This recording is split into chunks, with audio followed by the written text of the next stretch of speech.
चक्रवर्ती राजा अशोक चारों तरफ अपना साम्राज्य फैला चुका था।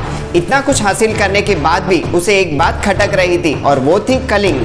कलिंग एक ऐसा राज्य था जिसे वो अब तक हासिल नहीं कर पाया था। सरसों के दाने जितने राज्य ने आज तक किसी राजा के सामने अपने घुटने नहीं टेके थे, मगर सर्वश्रेष्ठ बनने की चाह में सम्राट अशोक ने कलिंग पर चढ़ाई करने का फैसला लिया।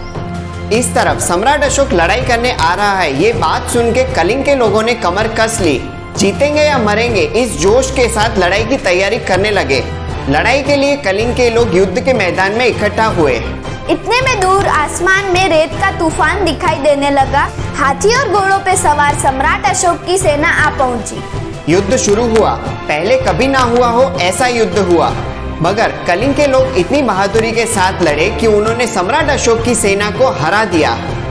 मानने में नहीं आ रहा था कि जिस राजा की सेना को आज तक कोई भी हरा ना पाया हो, उस राजा की सेना को कलिंग जैसे एक छोटे से राज्य के लोगों ने मिलके अपने जोश के साथ हरा दिया। अब इतनी बड़ी जीत मिली हो तो पार्टी तो बनती है। सब लोग मिलकर जश्न मनाने लगे, मगर कलिंग के लोगों ने देखा दूर आसमान में फिर से धूल के बादल छा गए और एकाएक ये बात समझ में आई कि सम्राट अशोक अब तक अपनी असली सेना के साथ तो आया ही नहीं था। असली युद्ध होना तो अभी बाकी था। सम्राट अशोक की सेना आ पहुंची, मगर कलिंग के लोगों में अब पहले जैसा जोश कहाँ। लड़ाई जीतने की खुशी में मर मिटने का जोश पिघल गया। मगर होनी को कौन टाल सकता है। युद्ध हुआ। सम्राट अशोक ने कत्लेआम शुरू किया। खून की नदियां बहने लगी और सम्राट अशोक ने अपनी चतुराई और बुद्धि से कलिंग को जीत लिया।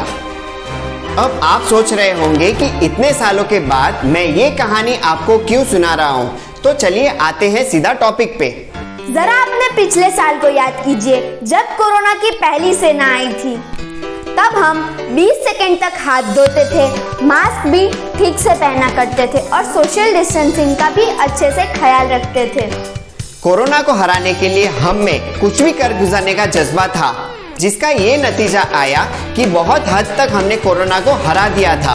मगर इसी जीत की खुशी में हम हाथ साफ करना तो भूल ही गए। सोशल डिस्टेंसिंग तो दूर की बात है, हम मास्क भी नाक से नीचे पहनने लगे हैं। मगर सम्राट कोरोना अपनी असली सेना लेकर आना तो अभी बाकी था। आज कोरोना की सेना ऐसे टूट पड़ी है कि हमें घुटनों पर आ खड़ा कर दिया है। अभी किसी को ब्लेम करने का समय नहीं है। जो हो चुका है उसे हम बदल नहीं सकते, मगर अपने अंदर फिर से कोरोना से लड़ने का जोश जगा तो सकते हैं ना। दिन भर में बार बार हाथ धोने की आदत डाल तो सकते हैं ना। हम मास्क तो ठीक से पहन ही सकते हैं ना। सोशल डिस्टेंसिंग का तो ख्याल रख ही सकते हैं। कहते हैं कि कलिंग की लड़ाई के बाद सम्राट अशोक ने संन्यास ले लिया और बौद्ध धर्म अपना लिया। अब कोरोना ऐसा करेगा कि नहीं, उसकी कोई गारंटी नहीं है। मगर हाँ, कोरोना से लड़ाई का जोश अगर हम यूं ही बरकरार रखें तो हमारी हालत कलिंग के लोगों जैसी नहीं होगी, इसकी तो गारंटी है ही। लड़ाई तब तक खत्म नहीं होती जब तक सामने की सेना का आखिरी सिपाही या तो मार दिया जाए या तो बंदी बना दिया जाए। तो बस कोरोना से लड़ते रहिए और जीतते रहिए।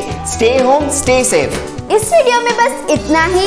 अगर वीडियो अच्छी लगी हो तो लाइक करें, शेयर करें और अगर आप हमारे चैनल पे नए हैं तो सब्सक्राइब करें और बेल आइकन दबाना ना भूलें, ताकि आप हमारे चैनल की कोई भी अपडेट मिस ना करें। आपका प्यार और आपका टाइम देने के लिए शुक्रिया।